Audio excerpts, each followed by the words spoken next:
ओम गणेशाय नमः। ओम नमः शिवाय। मैं निखिल ज्योतिषाचार्य आप सभी का मेरे चैनल पर पुनः स्वागत करता हूं। आशा करता हूं कि आप सभी स्वस्थ होंगे। महादेव की कृपा आप सभी पर सदैव बनी रहे। ये वीडियो कुंभ यानी कि एक्वेरियस के लिए बहुत महत्वपूर्ण है, क्योंकि वीडियो है आने वाले सप्ताह यानी कि 13 से 19 मई 2024 के साप्ताहिक राशिफल के बारे में। मेरा साप्ताहिक राशिफल चंद्रमा पर आधारित होता है। चंद्रमा एक ऐसे ग्रह हैं जो बहुत तेज़ गति से भागते हैं, तो बहुत स्वाभाविक है कि जब वो 2.25 से 2.5 दिन में राशि बदलेंगे तो पूरे हफ्ते में अलग अलग भावों में रहेंगे, अलग अलग राशियों में रहेंगे, अलग अलग ग्रहों के साथ युति योग दृष्टि संबंध बनाएंगे। तो इन सब चीज़ों का क्या प्रभाव आपके जीवन पर पड़ सकता है, यही आधार मेरे साप्ताहिक राशिफल का रहता है। चंद्रमा मन के कारक होते हैं, तो जिस भाव में रहते हैं उसको एक्टिवेट कर देते हैं और आपकी डे टू डे एक्टिविटीज़ पर बहुत असर डालते हैं। इसलिए साप्ताहिक राशिफल में चंद्रमा का गोचर बहुत महत्वपूर्ण होता है। यदि आपकी लग्न राशि या चंद्र राशि कुंभ है, दोनों ही गाइडेंस के लिए इस राशिफल को देख सकते हैं। आपके ऊपर है आपको कहाँ से ज़्यादा सटीकता आती है। टेक्निकली अलग अलग राशिफल नहीं बन सकते, लेकिन जहाँ से आपको ज़्यादा रिलेट करता है वहाँ से देखिए। मेरा ये मानना है व्यक्तिगत तौर पर कि लग्न राशि से ज़्यादा सटीकता आती है। तो शुरुआत करते हैं। चंद्रमा 13 तारीख को आपके छठे भाव में आ जाएंगे सुबह के करीबन 5 बजे, और 15 तारीख दिन के 3 बजे तक यहीं पर रहेंगे। चंद्रमा का छठे भाव में आना मिश्रित प्रभाव देता है। फ्रस्ट्रेशन अवश्य बढ़ाएगा, लेकिन कुछ अटके हुए कार्य पूर्ण हो सकते हैं। विपरीत राजयोग बन रहा है।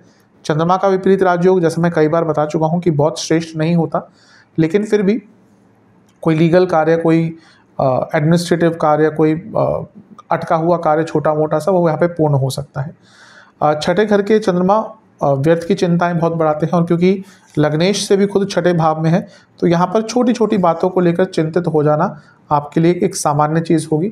इसलिए अपनी भावनाओं पर, अपने इमोशंस पर कंट्रोल अवश्य पाइएगा। गुस्सा थोड़ा सा ज़्यादा रहेगा, और आप आसपास के लोग यानी कि रिश्तेदार, दोस्त आदि ये थोड़ा सा ज़्यादा आपको तंग करेंगे मानसिक तौर पर। खर्चों से थोड़ा सा बचिए, क्योंकि खर्चे थोड़े से आपके बढ़ सकते हैं।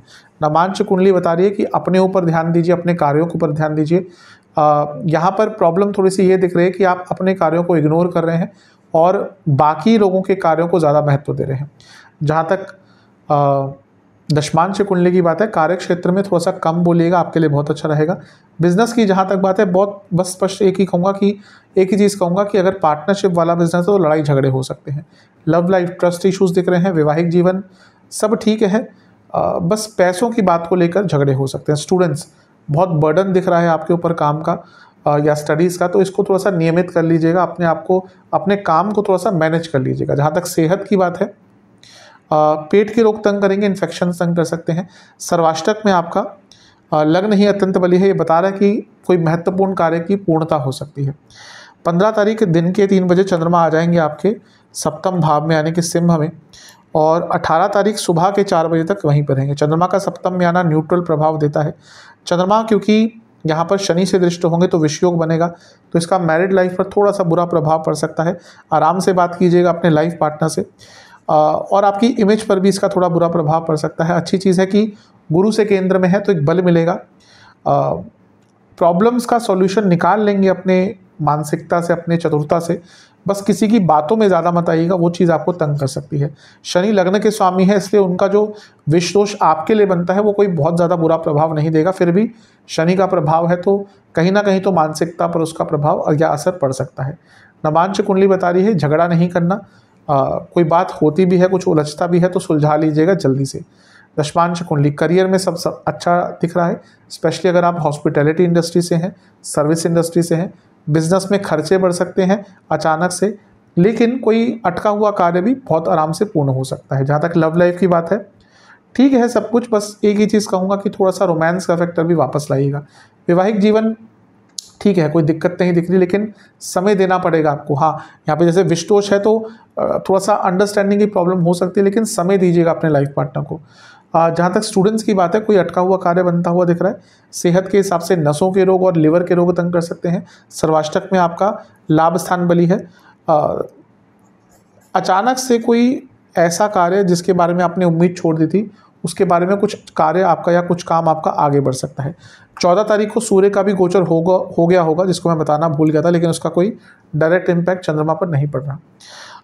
18 तारीख सुबह के 4 बजे चंद्रमा आ जाएंगे आपके अष्टम भाव में, कन्या में, और सप्ताह के अंत तक यहीं पर रहेंगे। चंद्रमा का अष्टम भाव में आना बहुत अच्छा प्रभाव नहीं देता, मन विचलित रहता है, परेशान रहता है। और यहाँ पर केतु भी साथ में आ गए जो और भी उनको थोड़ा सा तंग करेंगे। ग्रहण दोष यहाँ पे लग गया और यहाँ पर मंगल राहु का प्रभाव भी है। चंद्र मंगल योग बहुत अच्छा होता है, लेकिन राहु के साथ मंगल बैठे हैं यानी कि अंगारक दोष बन गया और इसका एक नेगेटिव प्रभाव आपके जीवन पर पड़ सकता है। गुस्सा भी रहेगा, थोड़ा सा फ्रस्ट्रेशन भी रहेगी और वाणी की कटुरता और वाणी के द्वारा जो चीज़ें आप गलत बोल जाएंगे, यानी कि आप बोलेंगे कुछ और उसका अर्थ कुछ और निकल जाएगा, इसके कारण थोड़ी दिक्कत परेशानी हो सकती है।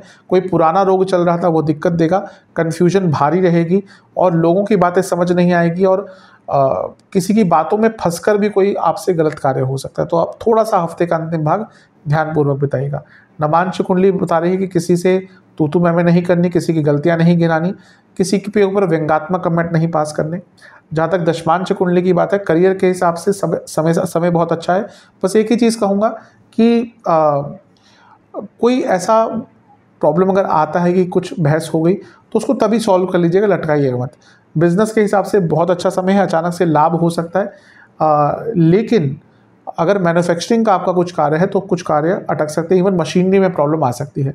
लव लाइफ के हिसाब से थोड़ा सा उदासीनतापूर्ण समय है। क्यों? क्योंकि समझ नहीं पाएंगे एक दूसरे को। वैवाहिक जीवन ठीक है, लेकिन यहाँ पर भी अंडरस्टैंडिंग की प्रॉब्लम दिख रही है।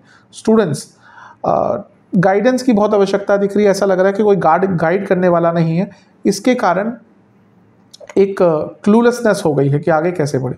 सेहत, इन्फेक्शंस और पेट के रोग, सर्वाष्टक। आपका लाभ स्थान फिर से बढ़िया है क्योंकि चंद्रमा अष्टम में है, अचानक से कोई बड़ा लाभ हो सकता है।